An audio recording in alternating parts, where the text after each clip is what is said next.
Forgive me, Allah.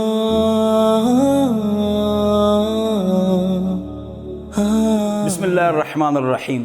علماء کرام فرقواریت کرتے ہیں اور کافر بناتے ہیں، یہ آپ نے بہت سنا ہوا ہوگا اور یہ چلا ہوا کارتوس ہے۔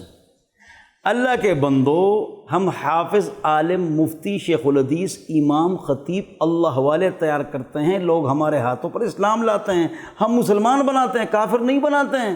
ہماری کوئی فیکٹری نہیں ہے کہ ہم اس میں کافر بنا رہے ہیں۔ 32 لاکھ دینی طالب علم پاکستان میں ہیں، 80 لاکھ بنگلہ دیش میں ہیں، 1.5 کروڑ انڈیا میں ہیں، یورپ امریکہ میں 700 مدارس ہیں۔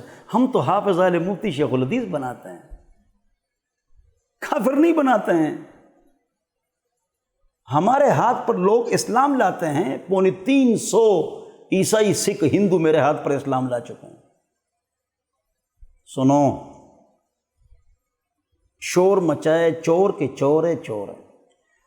ایک آدمی نے کہا یہ قرآن غلط ہے، دوسرے نے کہا میں حدیث کو نہیں مانتا ہوں، تیسرے نے کہا میں ختم نبوت کو نہیں مانتا ہوں۔ بولو، جو قرآن کو غلط کہے وہ مسلمان ہے؟ نہیں۔ تو میں نے کہا وہ مسلمان نہیں ہے، تو اس نے میرے خلاف پروپیگنڈا کیا کہ علماء فرقواریت کرتے ہیں، کافر بناتے ہیں۔ ہم بناتے نہیں، کافر بتاتے ہیں۔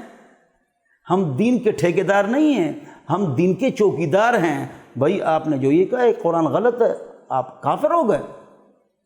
فرقواریت خود کرتے ہیں، قرآن، حدیث یا ختم نبوت کا انکار خود کرتے ہیں اور پروپیگنڈا بھی کرتے ہیں۔ اللہ ہم سب کو سمجھ عطا فرمائے۔ فرقہ کون بناتا ہے، جماعت کون بناتا ہے، دین میں فرقے کس طرح بنتے ہیں؟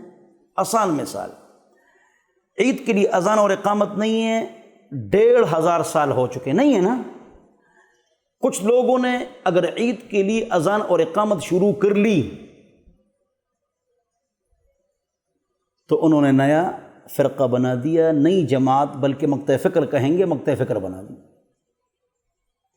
دین میں جو نئی بات نکال کے لے آیا اور اس پر وہ کھڑا ہو گیا اور اس کو شعار بنا دیا اور اس پر لوگوں کے ساتھ لڑتا ہے، وہی گڑبڑ کر رہا ہے۔ تو اس کو پکڑو، جاؤ اس کو کہو کہ 1500 سال سے اذان اور اقامت عیدین کے لیے نہیں تھی، تم نے شروع کر دی، تمہاری غلطی ہے۔ میں نے ان کو کہا کہ بھائی یہ غلط ہے، اس طرح مت کرو۔ تو لوگ مجھے کہتے ہیں بھائی آرام سے بیٹھ جاؤ مولوی صاحب، گالیاں تو نہیں دے رہے ہیں۔ تو دین میں اضافہ کر کر کر کر دین کا تو بیڑا غرق ہو جائے گا۔ اللہ مجھے اور آپ کو عقل کی اور سمجھ کی اور دین کو سمجھنے کی توفیق عطا فرمائے۔